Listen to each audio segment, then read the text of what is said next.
well, where's that? Okay, slide 14. Do you have that? No, I have it here. I'm sure. Between the two of them, of course, as you know, the land bank is the bigger bank, right? It has how many branches? Land bank has 752 branches at the moment, and the Development Bank of the Philippines has 147 branches.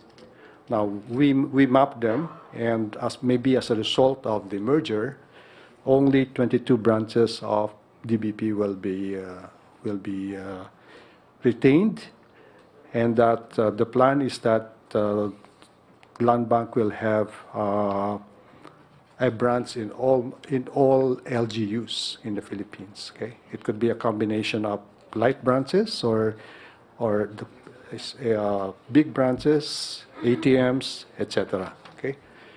Now, ang advantage nito talaga is that we will be able to save a lot of money for the national government. We estimate that the savings will be in the neighborhood of, at least for the first year, around, let me be more precise, 5 billion.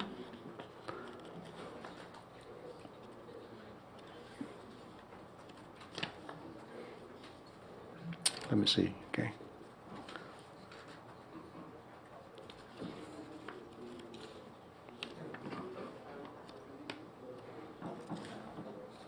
For the projected operating cost savings due to the merger could reach at least 5.3 billion per year.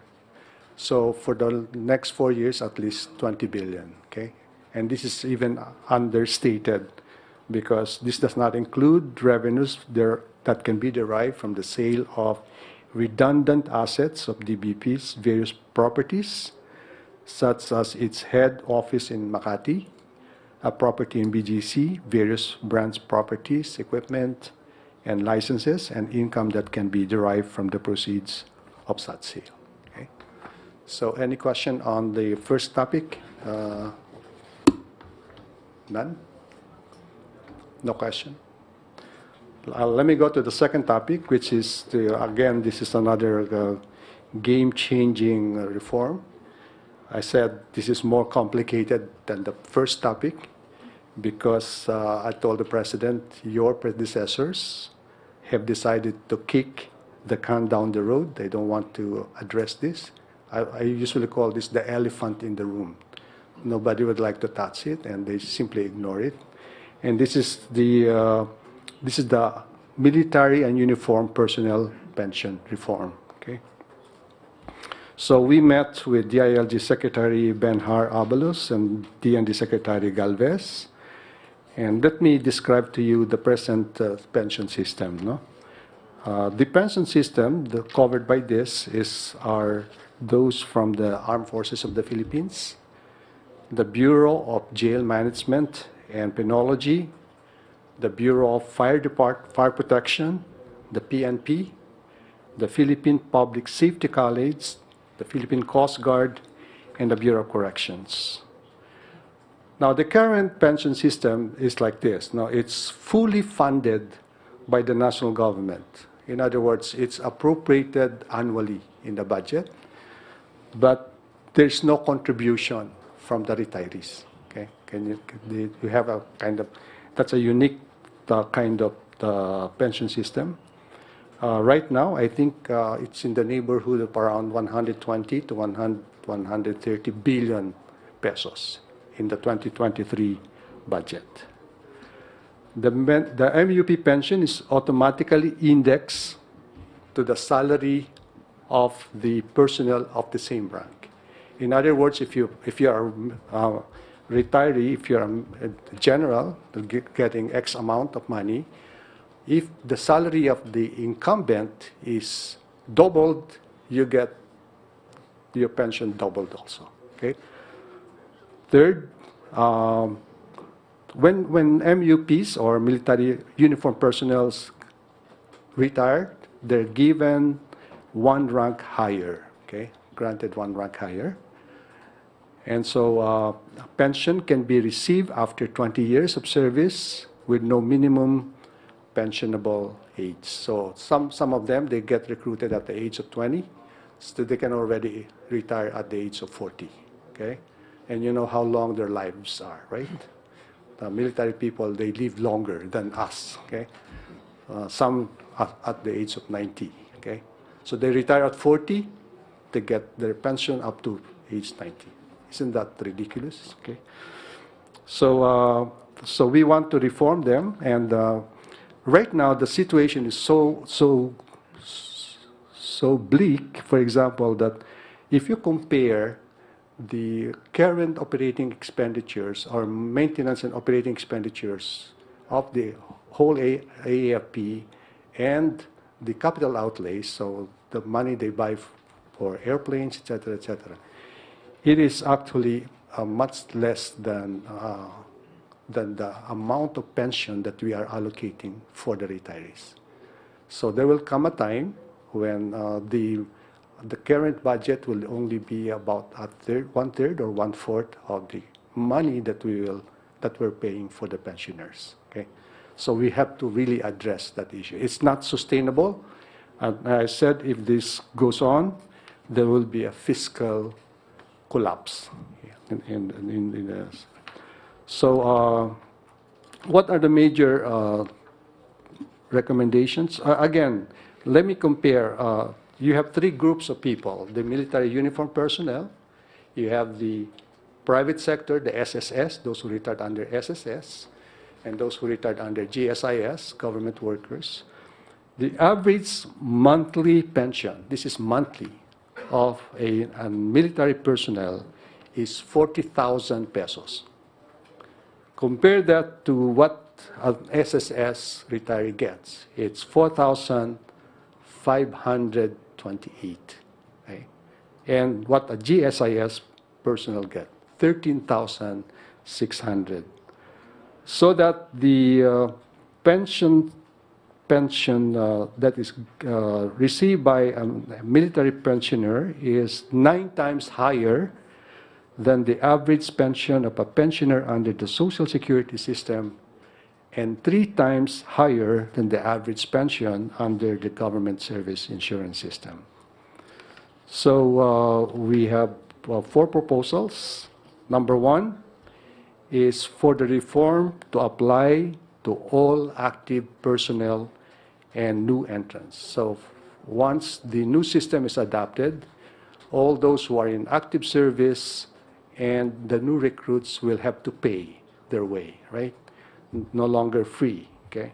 Number 2, removal of automatic indexation of pension to the salary of active personnel of similar ranks. So let me repeat that. Removal of automatic indexation of pension to the salary of active personnel of similar rank. And third, the military uniform personnel will receive their pension starting at 56 years old. Okay? Or now it's now adjusted to 57, okay, 57 years old.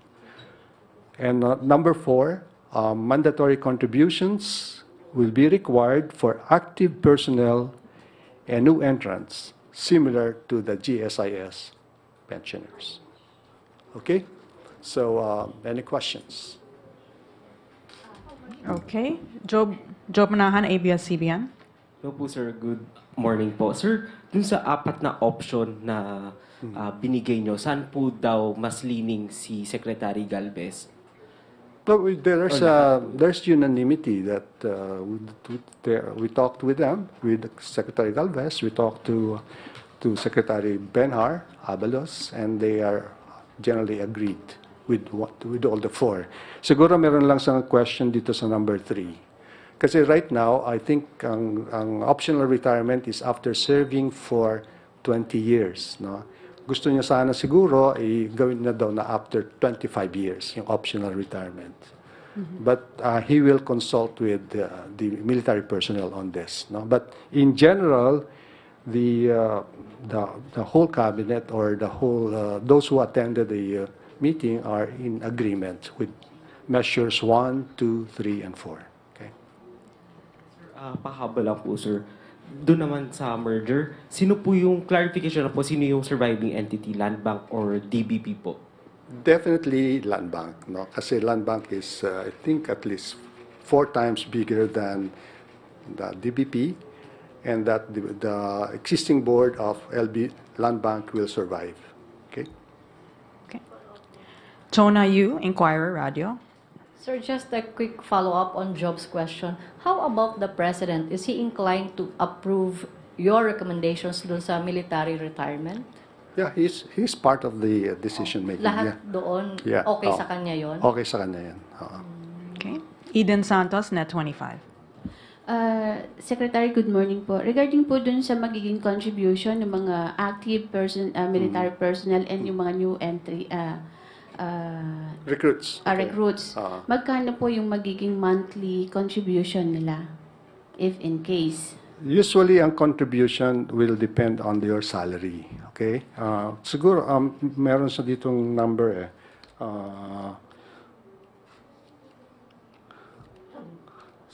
Magiging gradual yung ano, hindi naman immediate na katulad ng government workers. So, for the first 3 years, ang contribution nila is 5% of the salary. And then, ang contribution ng national government will be 16%. And then for the next 3 years, it will be increased to 7%, so from 5 to 7. And then yung NG share naman will decline to 14. Kasi ang ano ito is 21 eh.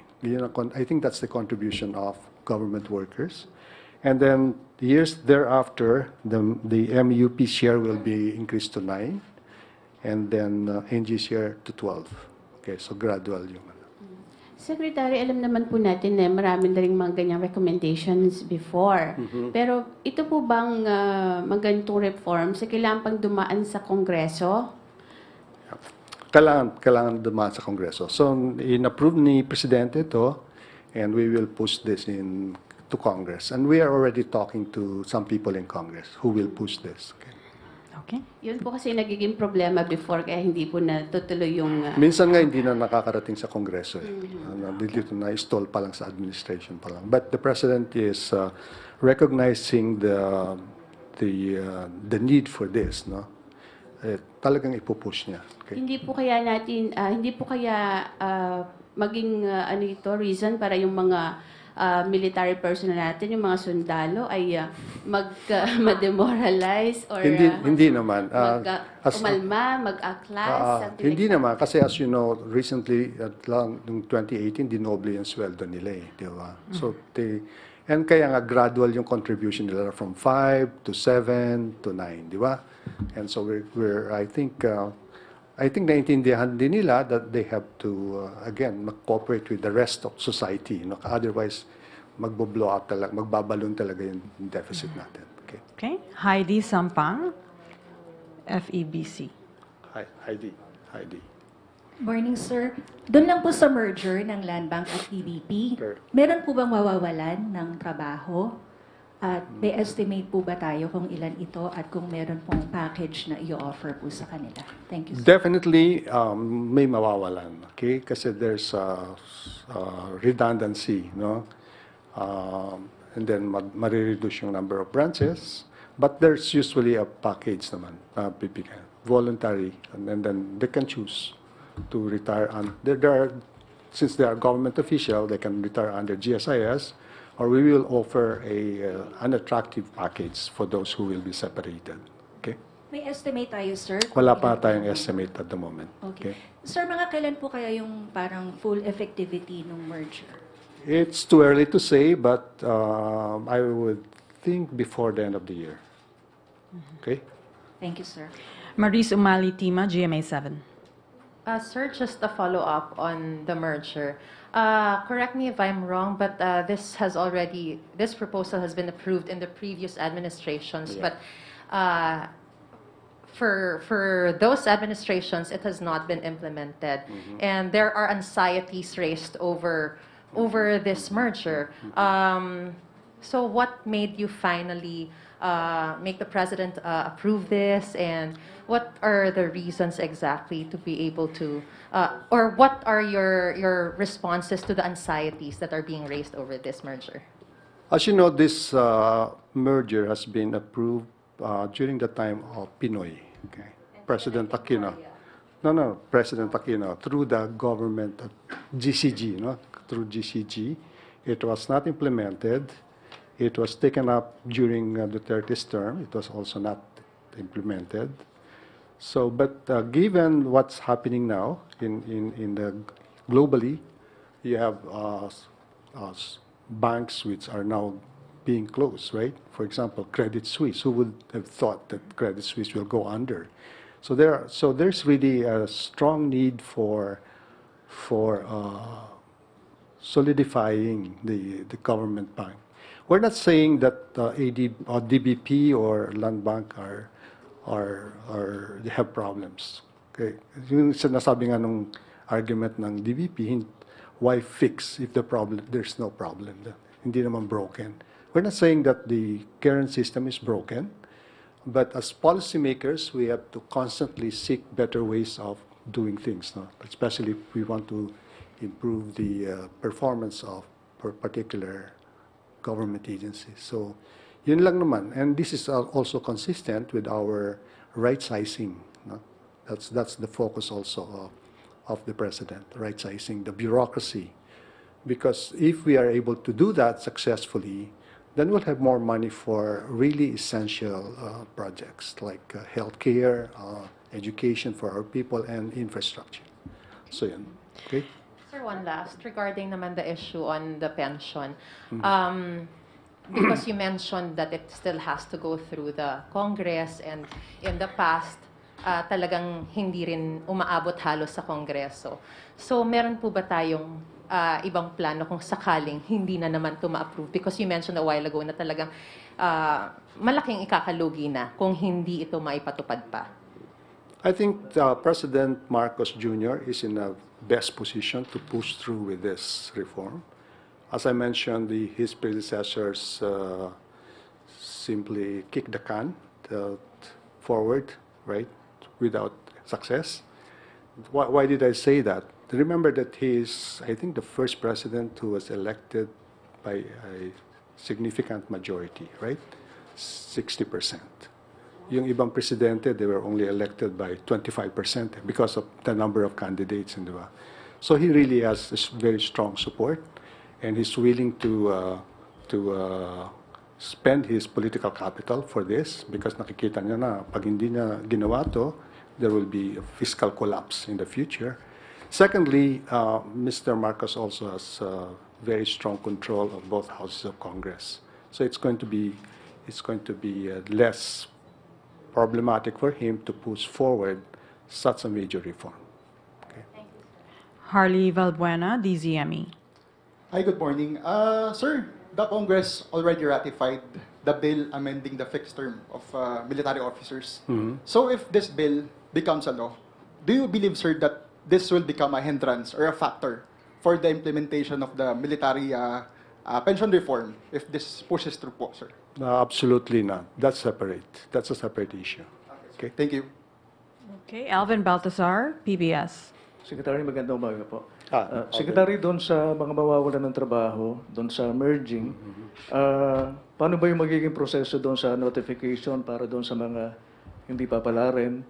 At will you go over the records kung sino yung mga malapit na mag-retire para at least medyo magaang sa loob nila yung ano? This, as in any merger, etc., there are some who will be affected, right? Or, for example, in any reorganization, there are people who will be affected, and that's why we provide a very liberal separation package. Okay, so they can use that, they can invest it, right, in new business if they want to, or they can live on it but we are doing this for the greater good, no? Because kasi ayaw mo naman na to employ people who are not doing anything, right? And there are benefits for example, if there's branches that you need to collapse, why not collapse them, right? So there are efficiency gains to be made, and this will benefit the whole country. Secretary, follow-up lang po. Sabi niyo po, i-implement yun before the end of the year. So, kailan po tayo magsisimulang magbigay ng notification? I'd say that the merger will take effect before the end of the year, so meron naman transition period yan. No? So, I don't know when, no? Kung kailan sila magbibigay notification. Siguro, siguro mga X number of days after the merger is formalized, no? Then you'll be notified. Okay. Okay. I believe that's the last question. Or do you still have time for more? Sure. Okay, one more. Chona Yu, Inquirer Radio. Sir, in 2016, the President opposed the merger of DBP and Land Bank, 2016? saying na Who's that? Who's the president at that time? President Marcos, he said na oppose siya dito kasi it will deprive farmers sa access sa agricultural bank. Why the sudden change of... I don't, personally, I don't. Is that on Sa Senate po, nasa 2016? 2016. When he's running for Vice President. Nag-change talaga yung ano niya kasi given, sabi ko nga, yung international developments, di ba? Big banks are folding, etc. Plus, no, he hasn't changed his mind since he was elected president. I know that he was for this proposal. Okay. Okay. Thank you. Isa na lang, sir.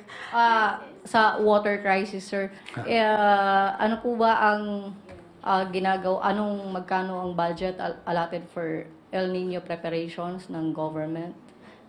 Siguro si sinabi ni Secretary Presidente. Pagtangano ng kausapin Okay. natin. No?